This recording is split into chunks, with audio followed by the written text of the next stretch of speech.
Hello, everyone. Welcome to the Scale Podcast. This is your host, Maninder Dhaliwal, and I'm here today with one of my favorite entrepreneurs, Aaron Chin from Organika. I'm really excited to have Aaron here today. So, welcome, Aaron.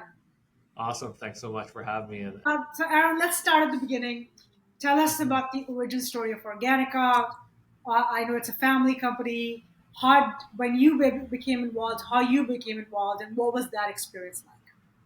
Yeah, I think I'll take it back to 1990, the summer of 1990, when my dad first started this business. My dad's a first generation immigrant and also first generation entrepreneur. He came here with a couple $100 in his pocket from Malaysia with a dream, and finished his degree at SFU and did his master's and MBA right away, and came out overqualified. Nobody would hire him. An Asian immigrant from Malaysia, and just really faced a lot of discrimination, even though he had his MBA. So what happened was he was actually working in a warehouse, and he had kidney stones at the time. So he had kidney stones, and at the time, he didn't want to go back in the late '80s. You had to go under the knife if you wanted to get rid of your kidney stones, and he said no.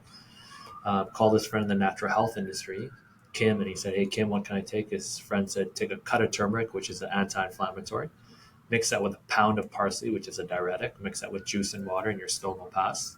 Lo and behold, after 3 days, his stone passed, and he was amazed at natural healing. So he wanted to bring the world natural healing, and that's really where it started. My brother and I, we actually joined fresh out of university, and we were just so inspired by growing what my dad had built to that point. Yeah, brilliant. Thank you. And what a time to be in the wellness industry. Whenever I'm walking through, sometime Costco or Whole Foods, I see new products that you guys bring in.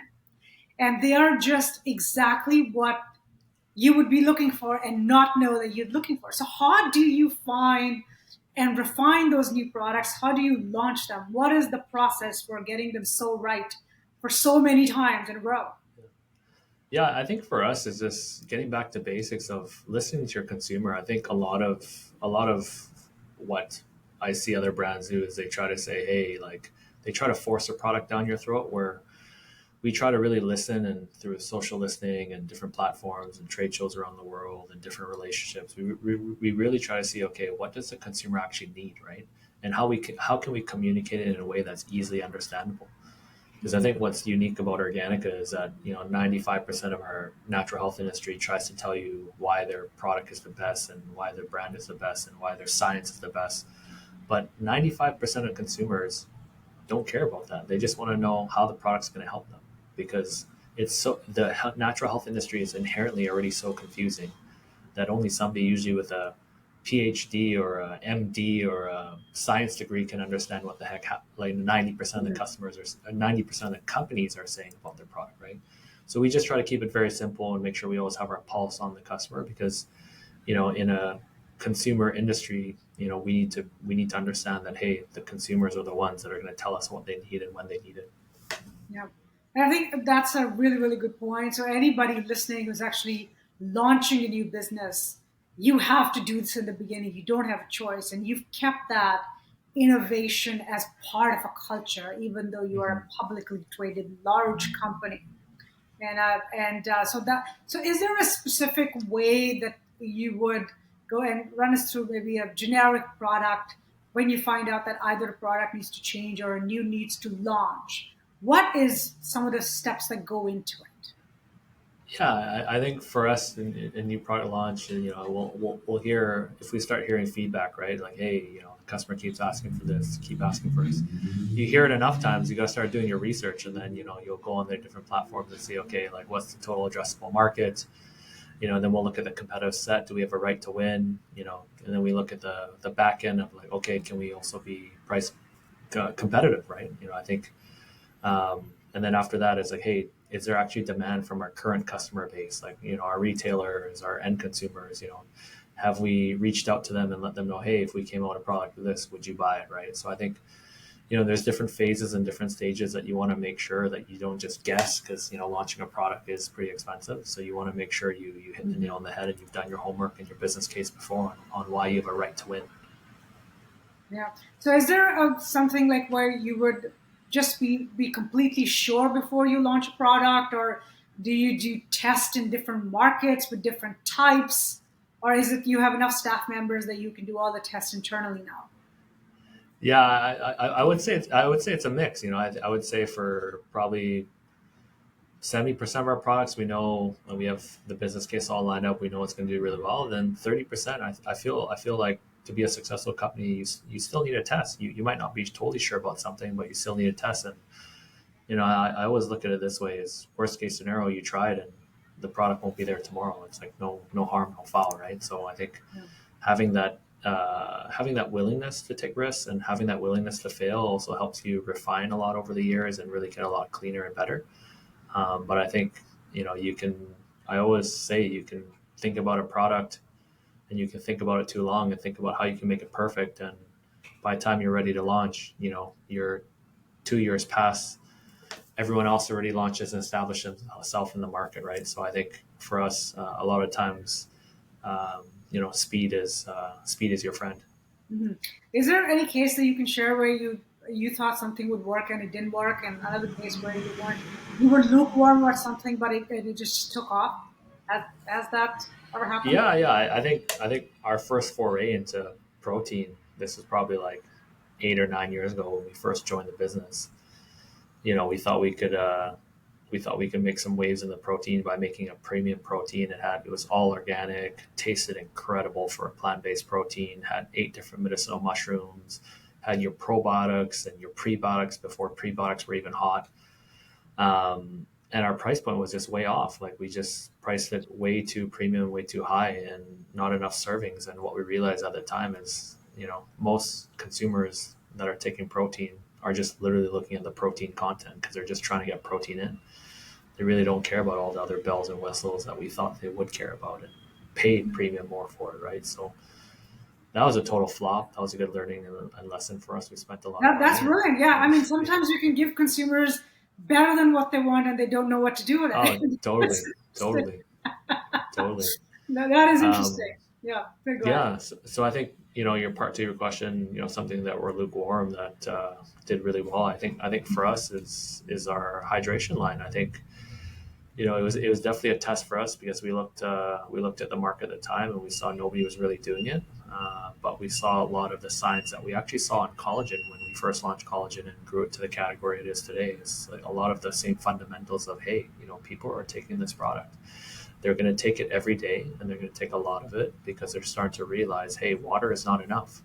Mhm. So we launched just one SKU actually to start, and that did incredible. Then quickly, shortly thereafter, within 2 years, we launched up to 16 SKUs in 2 years in that one line. Wow, And we wow. see it's just continuing to grow, and we're kind of writing the same playbook as we did collagen. We're really getting known for our hydration as well, and people are coming to us and Yeah. really asking, hey, what's next, right? What's next? I'm Indian origin, as you know, so 5,000 years we've been inventing things and keeping them secret, and now same in Brazil, and same in Africa, and same in Scandinavia. So all of these things, there could be like 100,000 SKUs that you could be introducing a year. How do you pick an idea whose time has come out of a Yeah, I new think product? This is where the consumers cannot give you feedback because they don't even know these things exist. Yeah, I think a lot of it is I always say this. I liken our natural health industry to like the fashion industry. You have your staples that people are going to wear year after year after year. It doesn't matter what decade. Like a clean white, dress shirt. They're Yep. going to wear their suit, but there might be a different variation. They're going to wear pants, right? But the type of pants could vary from year to year. Like bell bottoms might be in one year, skinny jeans might be in another year. So you kind of have to have some foresight and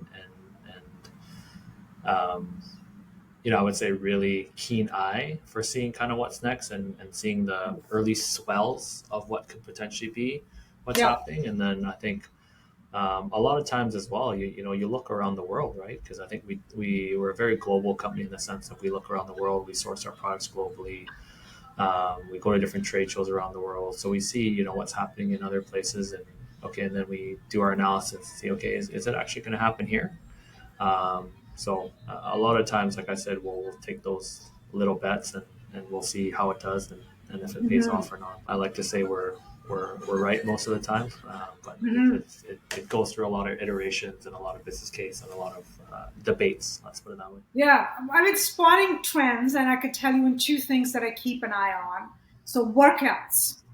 Whatever is happening in San Francisco happens in the rest of the world. So, you would go to San Francisco, there's a studio of some type of workout. You're like, what? Aerial acrobatics? And 3 months later, there's something on Fourth Avenue here. You're like, oh, food is LA.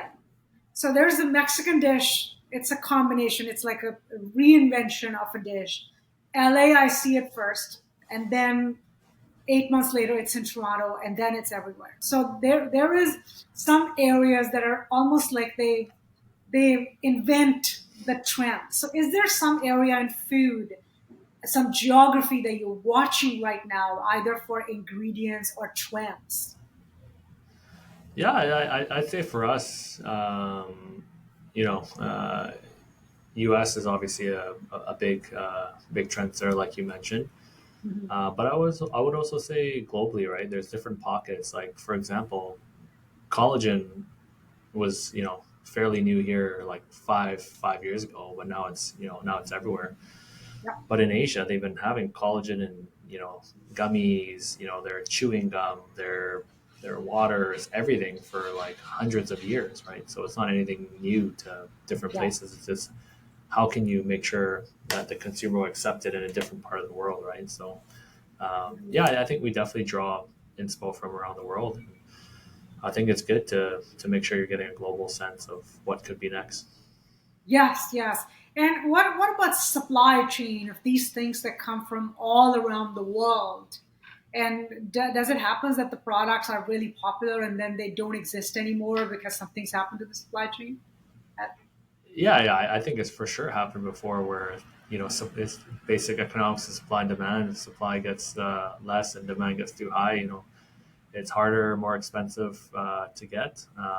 But I think having different categories that we go into, it's also important when you're doing your homework and your research to say, hey, is this a long term viable product as well?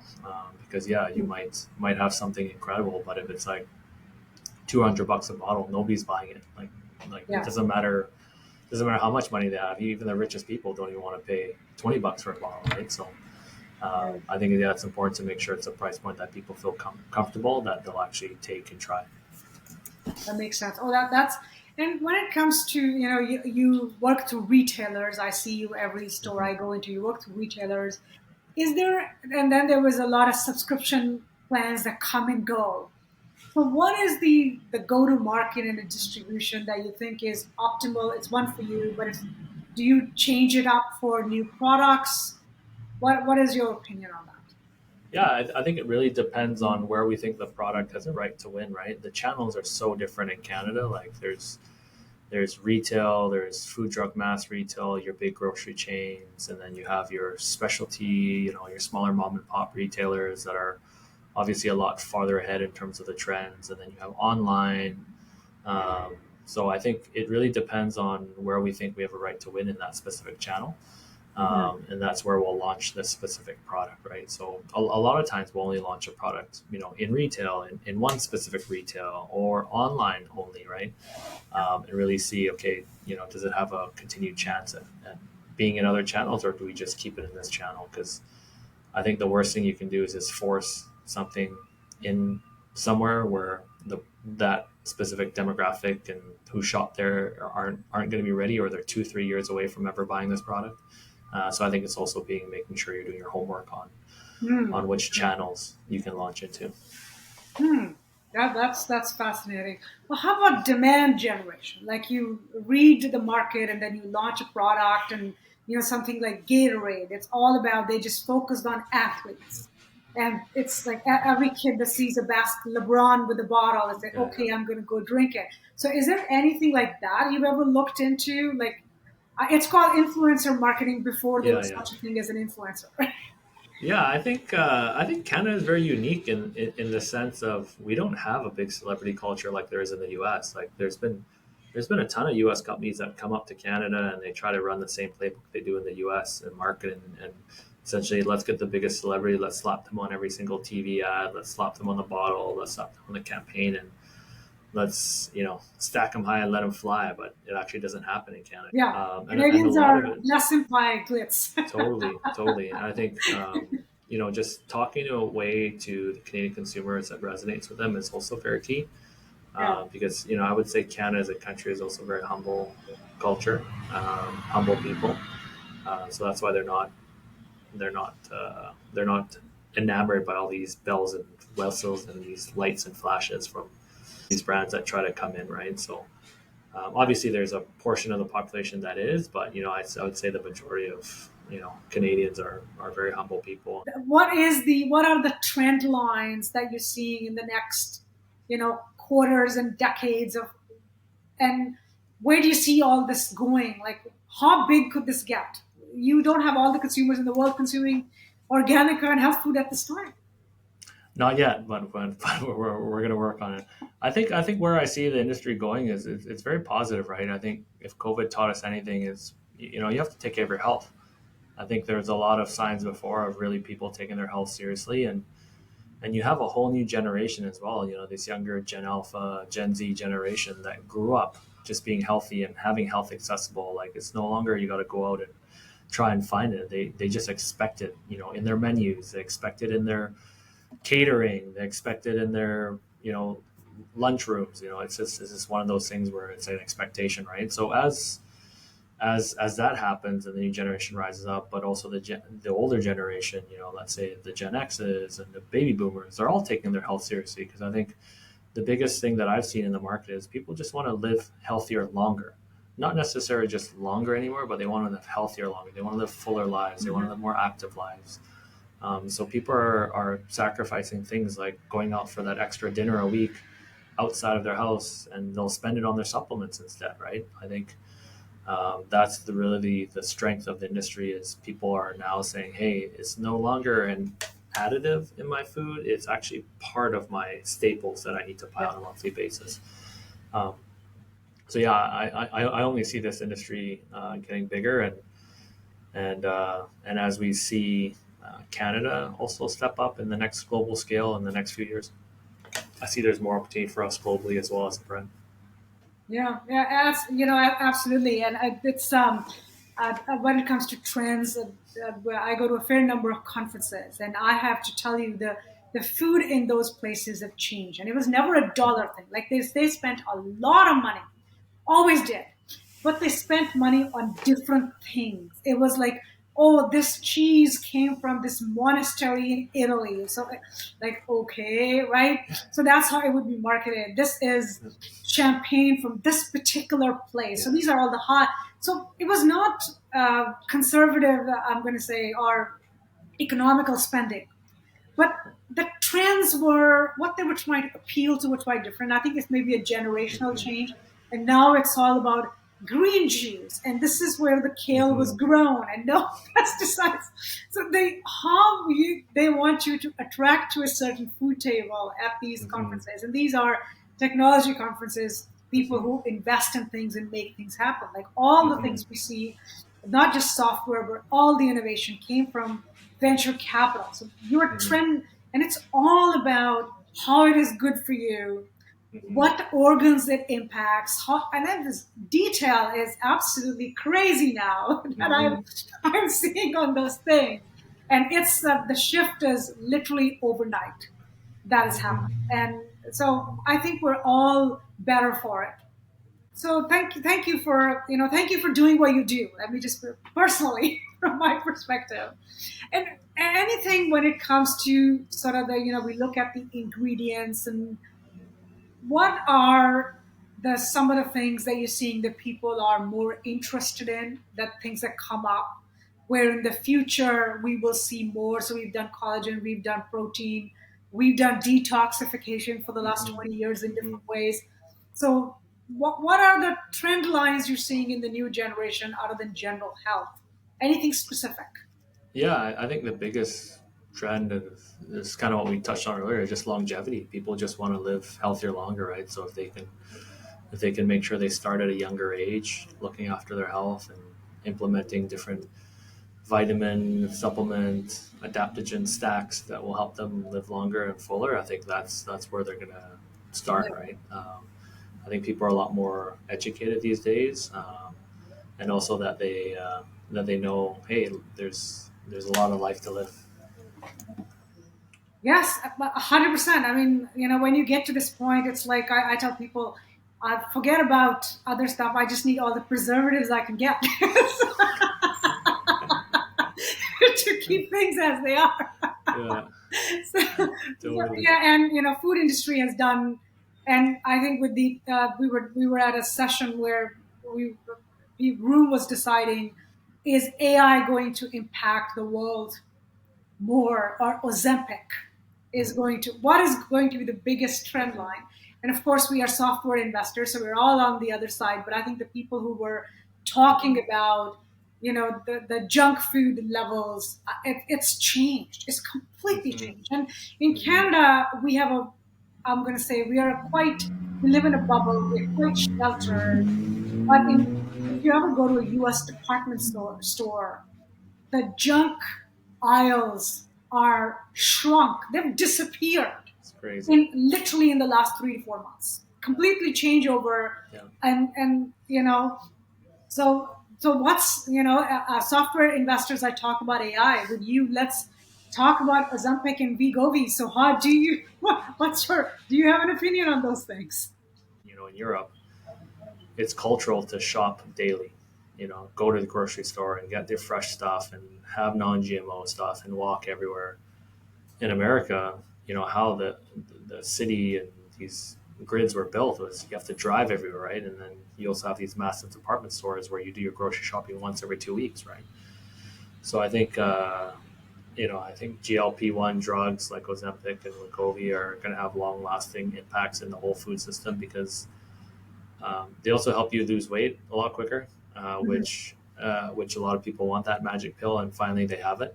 Yeah, But it also impacts your diet.